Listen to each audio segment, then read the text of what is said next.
We've got another 2-box nickel hunt in our quest to find that 1950 Denver key date Jefferson nickel.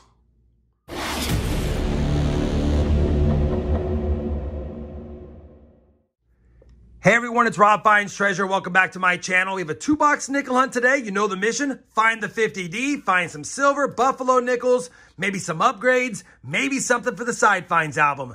That being said, we're going to get right to the hunt. Obviously, I'll show you guys the books at the end when I compare the finds to them, but no sense lollygagging. 2 boxes today. Let's see if I can crack open this first one. And I did get a couple of uncirculated nickel boxes lately again, but I did get 2 circulated ones as well. All right, looks like we definitely have a good mix of circulated nickels. Let's get right to the hunt. And as soon as I have a find, I'll be sure to bring you guys back in. Roll number 8 will give us our first nickel from the 40s. It's a damaged 1946 Philadelphia to go along with a 52P and a 57D so far. Roll number 9 has a 1959. I don't film too often, but that's a pretty nice 1959. And it is a better date Philadelphia, but more importantly, I think it looks like another one of the Black Beauty nickels out there. Believe that might be a Black Beauty. It has a good strike, good mint luster to it. Doesn't look heavily circulated, and I don't think that's post-mint damage. I have found a couple of Black Beauties in my day. This might be a third one. I'll do diagnostics on it later, but for now, I'm going to put that on the top. That's a fun find. Roll number 18 will give us another nickel from the 40s, and it's a 1947 Philadelphia. And for those wondering, I did take a look at my other 2 1959 Black Beauties and compare this one, and I think it is going to be one because it has the same die markers, which is roughness under the chin and a little bit of roughness down there by the hair ribbon and the jacket. So based on the fact that it's the exact same color as a Black Beauty, has good mint luster, and has the similar type of die markings as my other ones, I'm going to say it is one. So that's a cool find. Third one I've ever found. Now back to the hunt. Roll number 28 of the box is going to give us our oldest Jefferson find. It's a second year in 1939 in terrible shape. Likely not a key date. Don't think it is. Don't think I see a mint mark. Definitely a Philadelphia. It even has roller damage there. We'll quickly check it to see if it's a DDR. It's not. I'm going to take a look at that Henning notch for the R. I don't see it. 1939, Philadelphia. Roll number 33. We've got a 1941 Jefferson nickel. I think that's a Denver. Could be a San Fran. It is a San Fran. 1941S, and I guess while I have you, I'll point out that I recently nabbed a pretty nice 1952 Denver to go along with a decent 1953 San Francisco. So definitely some nicer nickels, older nickels in this box so far with 17 rolls to go. Roll 39, a nickel from 1940. 1940, could be a mint mark there.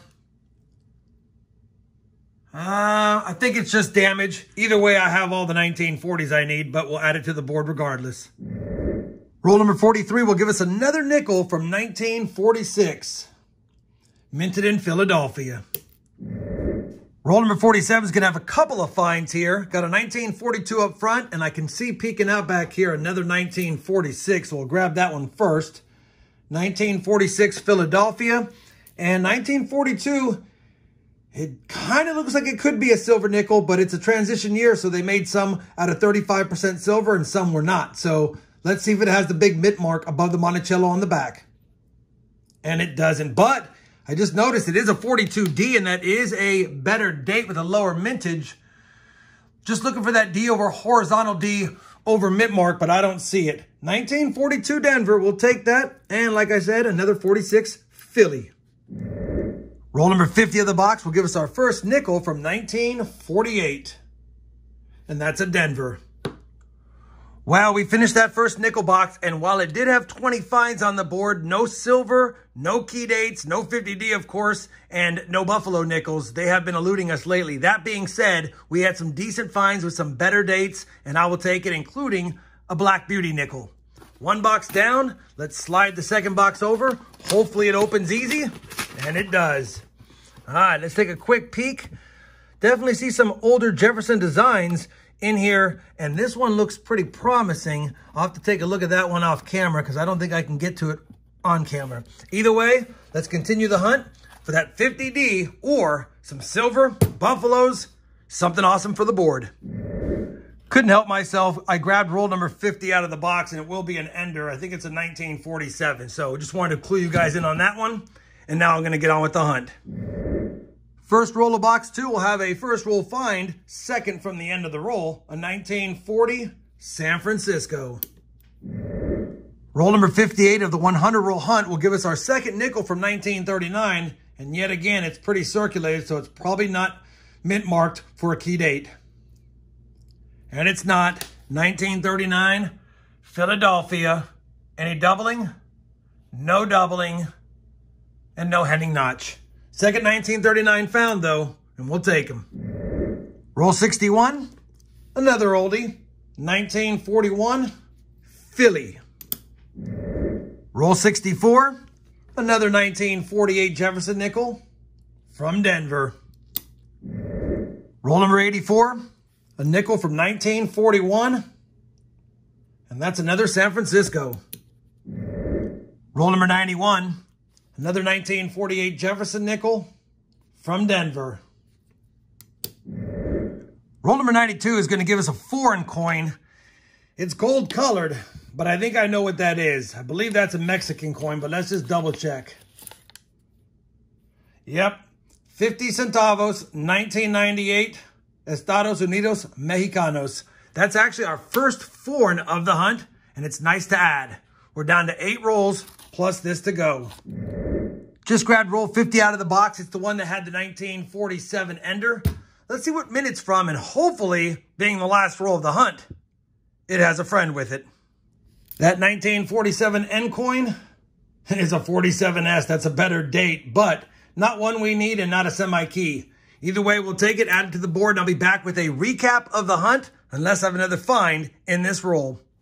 Well, we finished that second nickel box, and you know what? Both nickel boxes were good. We got 19 finds in box 2, a total of 39 on the board. Yeah, no buffalo nickels. Yeah, no silver nickels. And yeah, no 50D. But we did have some decent finds. We got the Mexican 50 centavos. I got a really nice 1970S. I'll check against the album. A couple of 39Ps. And then the better dates, we got a 42D, a 47S, 2 nice 52Ds, and 2 nice 53 San Franciscos. I'll definitely inspect these against the album for sure. And then we added our third ever Black Beauty nickel to our collection, which I will take. We might have some upgrades. No, I don't think we have any additions, but let me compare them really quick, and I'll be back with a look at the books and some final thoughts on this 2-box nickel hunt. We have compared all of today's finds to both albums, and while I tried to make a case to have some upgrades, I just couldn't. So, no upgrades, no additions for either book. That's a bummer, but was still a fun 2-box hunt. Now, after 152 boxes in Series 2, just need the 50D. And after 85 boxes in Series 3, just need the 4 key dates. We only have 15 boxes left to find it to beat the Series 1 book. And many of you suggested, Rob, just keep going until you find the next 50D. And I'll probably end up doing that, but I do want to keep track to see if we can beat the Series 1 book. That being said, hopefully, despite the lack of additions, lack of upgrades, lack of silver, and lack of buffaloes, you guys still found this video fun. If you did, I'd appreciate that thumbs up.